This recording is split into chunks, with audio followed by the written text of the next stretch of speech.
Hello again, everybody. I'm Garry Glenn, and this is Hall County Sports. It's that time of year, and so we're still heavy into football. And those of you that are watching this show on Thursday just saw our game of the week, Chestatee at Johnson. Well, Chestatee jumped out to a 21-0 lead, and that was pretty much it. Never really looked back. 49-13 the final, War Eagles over the Knights. Johnson, though, had some bright spots, got about 280 yards of offense and a touchdown pass from quarterback Luke Gilliland, who also played defense. And the strike went to Cody Llewellyn. And they also got a 24-yard run by Cedric Harris. Steve Rodriguez kicked the Knights' lone PAT.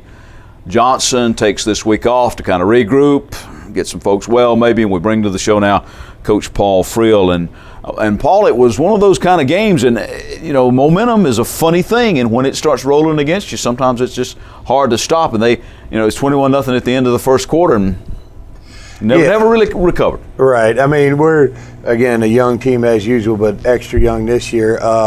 You know, we started off taking the ball. The last two games we took the ball and got a couple first downs at least. So, you know, we played that field position game. But this time we took it the very first play. We fumbled the ball and give it to them our own 20. And that right there kind of sucks the momentum out of you. Yeah. And then kids battled for a while, and then actually held them pretty good. We held them, I think, 3-and-out first series, and then it was 3rd and long, and they end up scoring, you know, and that's kind of how the whole night went. We'd play well on defense, moved the ball on offense, couldn't convert and score, and on defense we'd give up a big play, and Chestatee did a great job taking advantage of it. Well, that's the mark of a team that can come out on top when they do take advantage of the breaks that they have. But you did mention, elaborate a little bit more on just how young you are this year. Well, this year on offense we replaced every skilled player from last year. We replaced three linemen too, so the offense is very young, but they're close to doing well. I mean, we did have decent yardage and you know, the last few games, but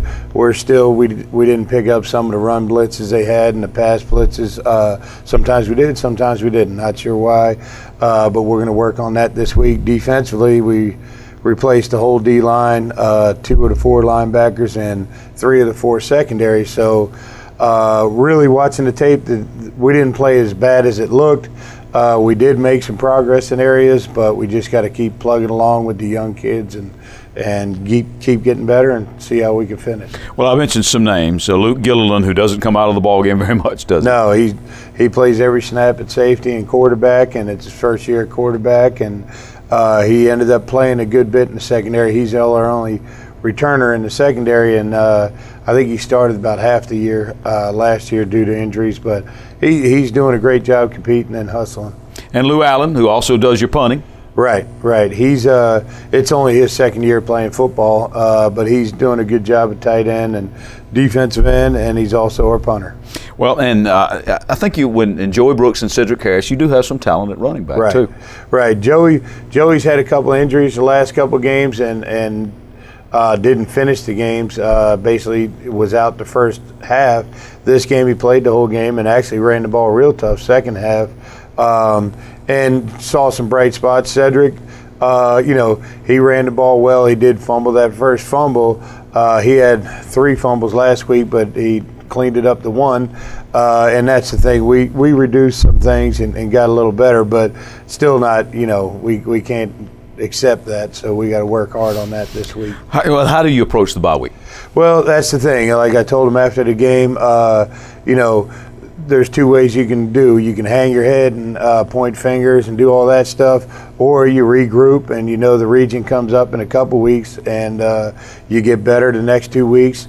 You play a good team in Lumpkin and try and get better playing these good teams the next couple weeks. All right, Paul, thanks for coming in and good luck to the Knights. No problem. Thank you. Appreciate it.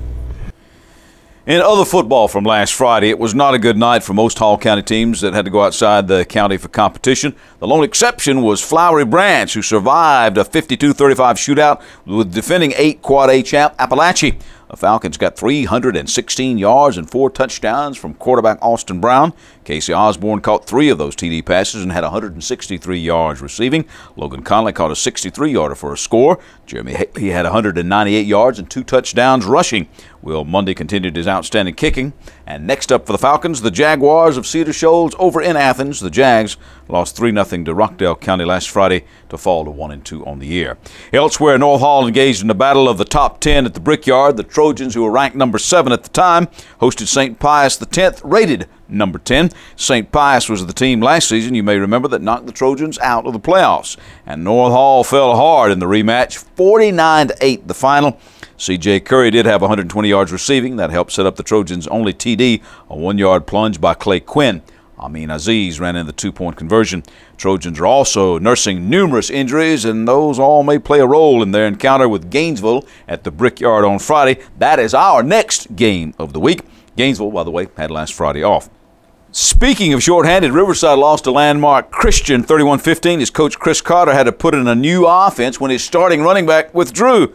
That put freshman quarterback Michael Gallup on the spot, and he responded with 193 yards and a touchdown passing and 30 yards rushing and a touchdown running, as well as a 2-point conversion toss to Chris Davis. Well, the Eagles will face George Walton Academy next. They beat Warren County 14-6. Prince Avenue Christian waxed Lakeview 35-6. The Lions' only touchdown came with 52 seconds left in the game on a Nick Drury run. He had 105 yards rushing on the night. The Lions have this Friday off. West Hall fell 45-18 to White County for the Spartans' first loss of the season. Shunquest Stevens threw to William Stroop, who went 53 yards for a score, and to Dre Pooh, who did the 6-point dance for 42 yards. Pooh also scored on a 7-yard run. Stevens had 155 yards passing for the Spartans, who will travel to Stevens County next. Stevens County beat Oconee County 29-22 last Friday. And Elbert County kept East Hall out of the W column with a 48-13 win for the Blue Devils. Jamon Witt had an 89-yard run for a touchdown and finished with 151 yards rushing. Carlos Negron scored the other touchdown from 2 yards out, and Ricardo Rosales had 1 extra point.